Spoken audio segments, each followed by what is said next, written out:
So my experience with MGTOW, I think it started when I moved to Australia and I realized the quality of women just dropped significantly. So I dated some women around the time when I was having a lot of anxiety attacks, and one woman I dated tore me up big time. Just when I was down, she kicked the hell out of me, and I was so upset by that.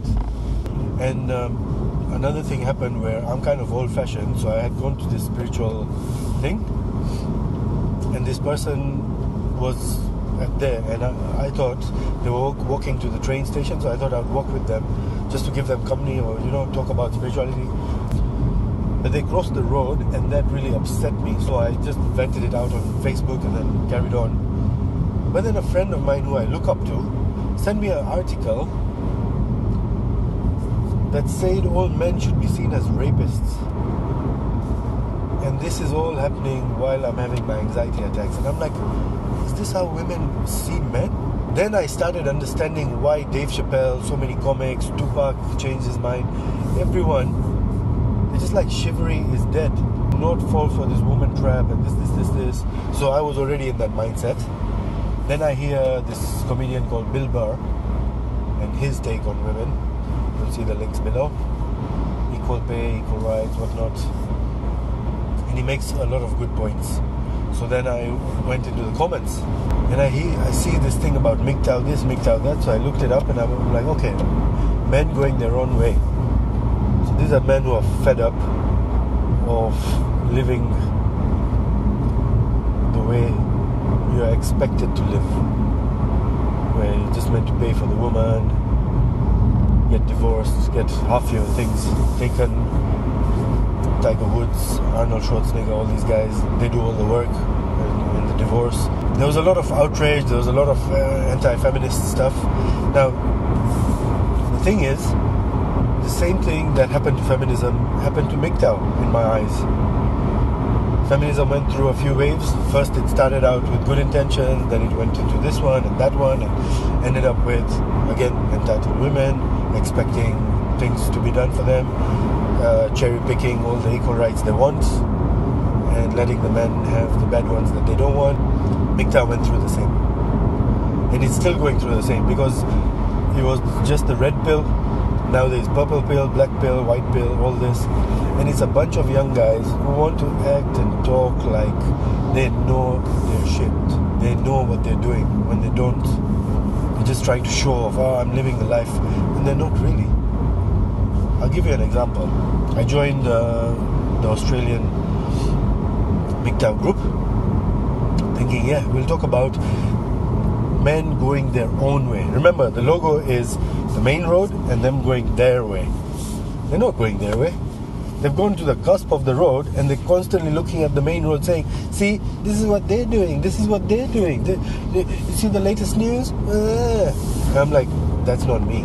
I have been me going my own way, Migmao, since I was very small. You ask my friends, you ask my family.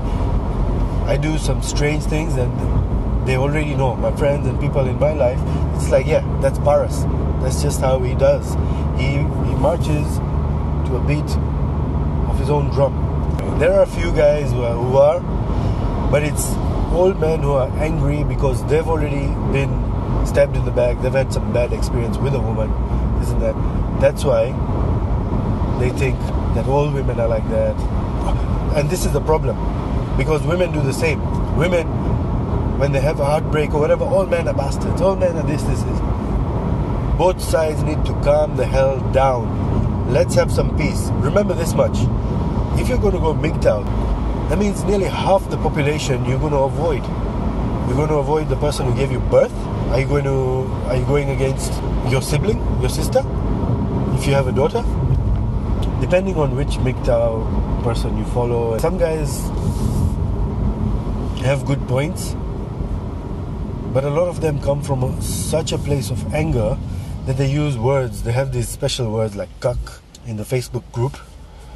I don't know what happened, but this one guy was so obsessed with saying soft cock. Everything was soft, this soft cock. And I'm like, so not only are you focusing on the main road, but now you're even focusing on a man's private parts, and you're supposed to be saying you're going MGTOW. So I used to start conversations. I'm like, what have you done? These are the things I'm doing. Look at my blog. I'm doing permaculture. I'm farming my own worms. I've started a YouTube channel. I'm doing my own DIY. What are you doing? All these young guys just parroting what older white men are just going on about. They've been hurt. They're saying all these things. Younger kids, they're like, oh yeah, hey ladies, you're welcome for technology. You're welcome for civilization. What have you personally done that people should be grateful for? Sitting, watching a screen for 16 hours a day?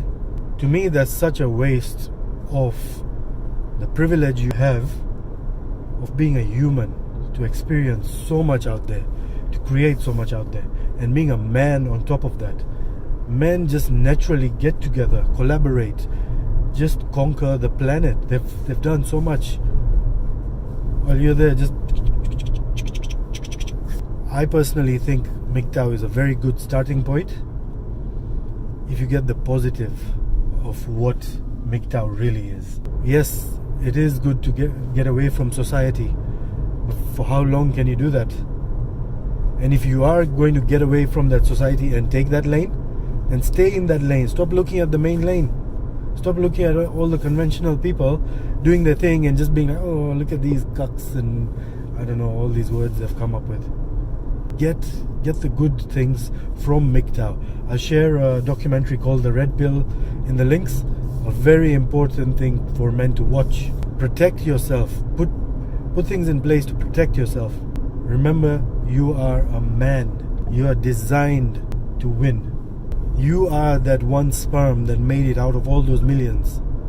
Do you want to be that person who calls other people's mothers, sisters and daughters names like cum dumpsters and hoes and gold diggers or whatever new names? If you want to be your own emperor of your own empire, you have to treat people like that. Just listen to a Busta Rhymes interview. He conducts himself like that, and he calls his women the same. He calls them empresses. Just don't end up being one of these miserable online trolls who's constantly sharing negative poison out there. Be a flower. The hand that gives out flowers still has fragrance in it. I'll share that quote. Internet already has a lot of crap. News already has a lot of crap. Let us try and find peace and some common ground between each other, and let's create things. Let's grow together without opening yourself. The problem is you're opening yourself when you know you're going to get hurt, and then you're like, oh, I got hurt. Part of life is getting hurt. The best things you get is from failing, from hurting.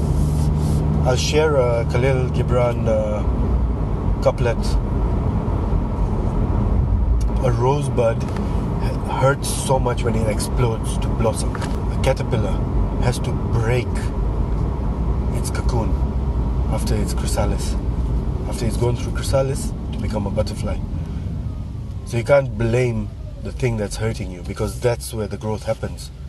Just because I put them in place when I need to doesn't mean that I hate women, because they'll try, and the same way I check them, they're trying to check me.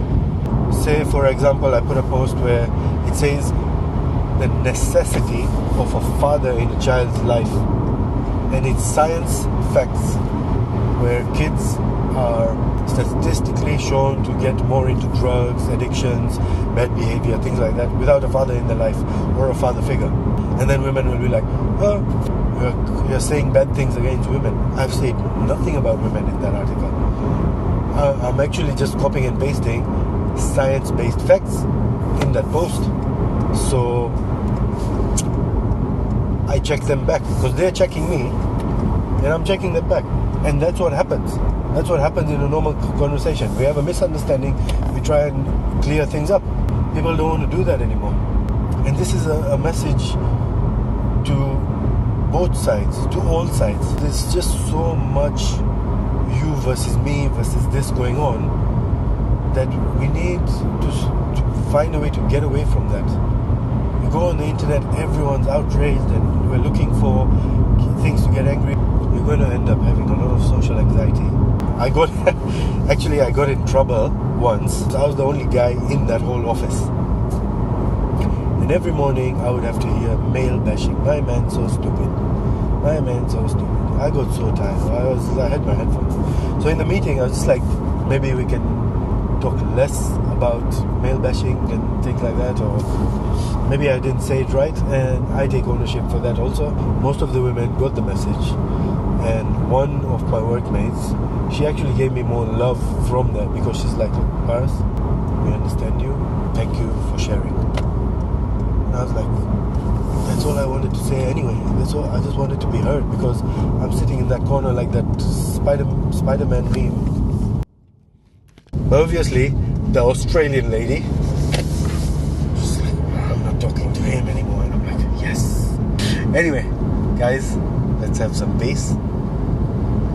Let's make friends. Let's improve the soil of this planet. That's what needs the most help right now. Rant over.